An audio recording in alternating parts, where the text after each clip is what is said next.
Hey, good afternoon, everybody. The Pfizer data dump for May has come out, and the data that they wanted to keep secret for 75 years is coming out over a 7-month period this year in 2022. And thank goodness for that, because we need openness and transparency. And there wasn't any, but the data that I've seen, which has been reported, is truly shocking. And there's 80,000 pages just come out this month. Now, I've been warning all over the period since these injections were first made and being given to people that these were experimental. And it's crazy to roll out a new genetic experimental technology to millions and millions of people when it hasn't been tried properly with a proper clinical trial. I mean, almost all medicines go through a period of testing which lasts 5 to 10 years to make sure that they're safe, let alone effective. What this was done was it was rolled out really quickly. They did some so-called trials over a few months, and then they started injecting people.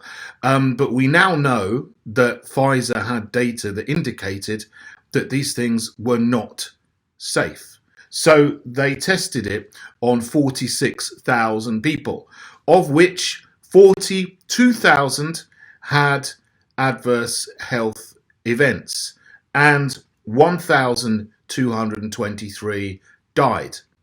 Now, normally, if just one person dies in a 30-day period in a clinical trial, they will stop the trials immediately, and it certainly won't get to market. It will be considered dangerous, unsafe for human consumption. That's it, finished. Tough luck if you lost your money. Over, game over, it's not safe. This, unbelievably, had 1,223 people die.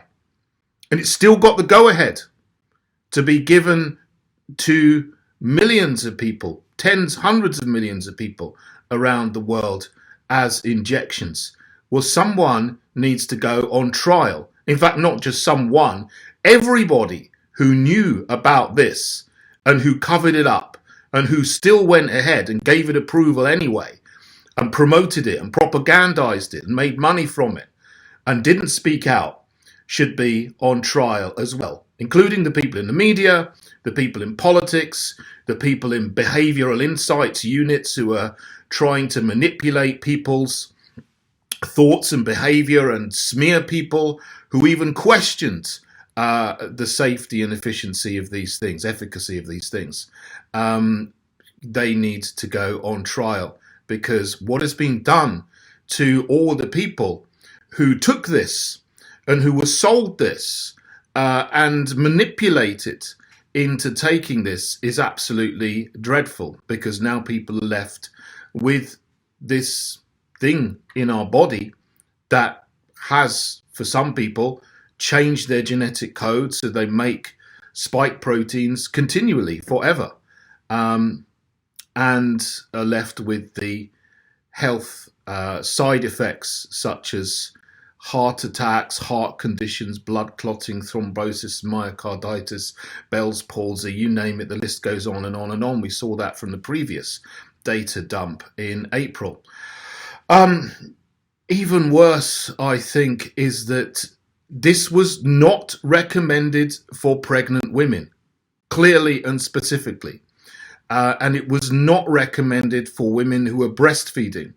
And they even said that it should not be given to women, or women should not get pregnant for at least 2 months after taking the second dose, because it was back then they were just giving 2 doses out. Now they're giving boosters and second boosters and 5th doses and all this kind of stuff. So certainly shouldn't take it after these.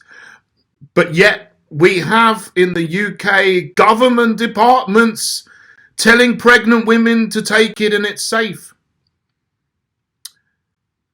I was on the London Assembly for 5 years, from 2016 to 2021, and I got the opportunity to question the Mayor of London, Sadiq Khan, about this, and I got the opportunity to question the then vaccine minister, Nadim Zahawi, about this. And when I questioned Sadiq Khan, he just tried to belittle me and ridicule me. When I tried to question Nadim Zahawi, first of all, they tried to stop me from asking a question in the first place, and then other people shouted down.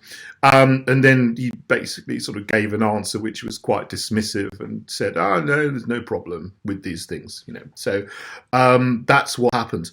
I'm going to clip these in so you can see what happened. This was back in 2021, but I really wish these people had listened. One Labour, one Tory, but they were both promoting these injections in their own way. Now, I don't know if these specific people knew of the Pfizer data or not. I hope that will come out.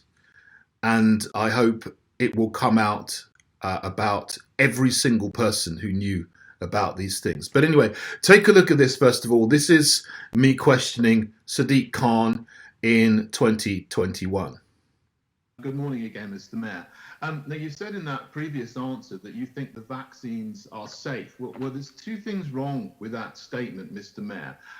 There's three vaccines that what we are being called vaccines that are being used.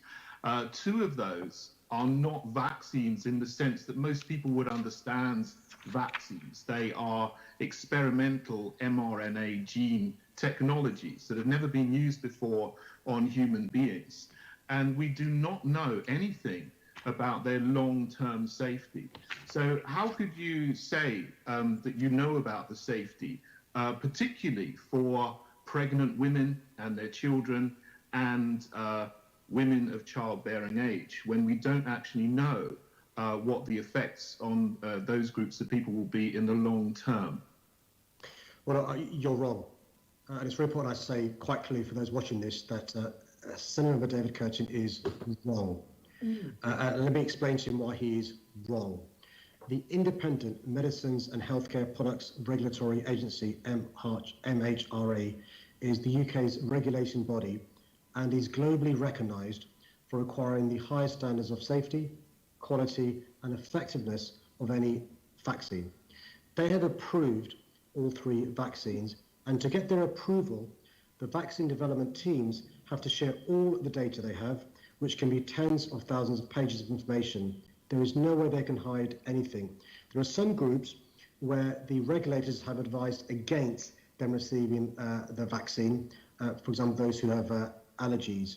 And it's really important, if anybody's concerned, they ask questions of experts rather than scaremongers, COVID deniers, and anti-vaxxers. Okay, well, Mr. Mayor, you can say that I'm wrong, but actually I'm right, because there have been no long-term studies or studies on the long-term effects of these three injections which are being given to people, because they haven't existed for more than a few months. So there's absolutely no way that we can know the long-term effects over 5 or 10 years. I suggest that the member speaks to the bereaved families who've lost their lives because of COVID about the long-term effects of bereavement. So you can see his attitude there, which I think is quite appalling. So I'm going to go straight in and play the second opportunity I got to question someone who was a decision maker in the government at the time, the Johnson regime. Nadim Zahawi, who was the vaccine minister, is now the education minister, and I questioned him about the safety of vaccines, given some concerning reports I'd heard about them. This is back in January 2021, the reports, and the day I questioned him was in February 2021. Excuse me, Chair. Sorry to butt in, Chair. You haven't allocated me time for the Brexit. We have indeed allocated the time. I know that we've been chasing, the officers have been chasing you for any input that you might want to make. And only a couple of seconds, 3-4 seconds ago, I was still told that they haven't heard from you. Thus, I haven't called you. I'm Okay. very happy to call you if Minister has the time, and yeah, no problem at all. So, Minister, are you able to very quickly respond to my time, and then if you have my question, and then if you have time, a question from Assembly Member Curtin? Absolutely. Why don't we take Assembly Member Curtin's question? I'll respond to both questions because I've got to wrap up. I've got to get to the House because I'm making a statement to the House of. I appreciate that.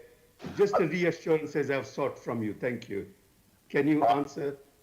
Yes, absolutely. Sorry, I can't hear. Thank you, Chair. Minister, I just want to ask you quickly. You said yesterday in a tweet the vaccines are safe and have been rigorously tested, but there is a lot of evidence of serious adverse health effects. For example, in Norway, there were 23 people who died in a care home after the Pfizer vaccine, and in this country, there's been an increase in care homes since the You're giving a platform to scaremongering. Sorry, I heard someone else saying something. Is that?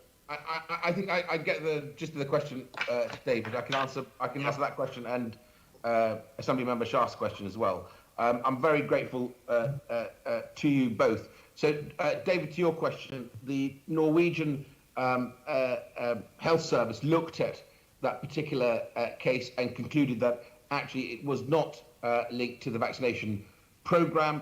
In the UK, just that you know, we have a very rigorous recording of adverse events in vaccination, not run by the government, not run by the NHS, but run by the regulator, the MHRA. It's called the Yellow Card System, and the MHRA publishes, and will continue to do so, the adverse events when it comes to vaccination. We've now vaccinated, or at least given the first dose, to over 10 million people. And vaccines are safe. Both vaccines went through rigorous phase 1, 2, and 3 processes. June Rain, the head of the MHRA, made it very clear there was no corners cut, no shortcuts. The only difference was they paralleled the phases because so much resource was put in place to allow for that to happen. And so they are incredibly safe. They're good for you. They protect you. They protect your family and your community. So there you go. I wish these had never been given out to people and we'd never gone through this 2-year nightmare. But I've never taken one of these things because I have a science background and I was suspicious immediately. But millions of people have and are now affected by them. They need justice and these people need to be held to account.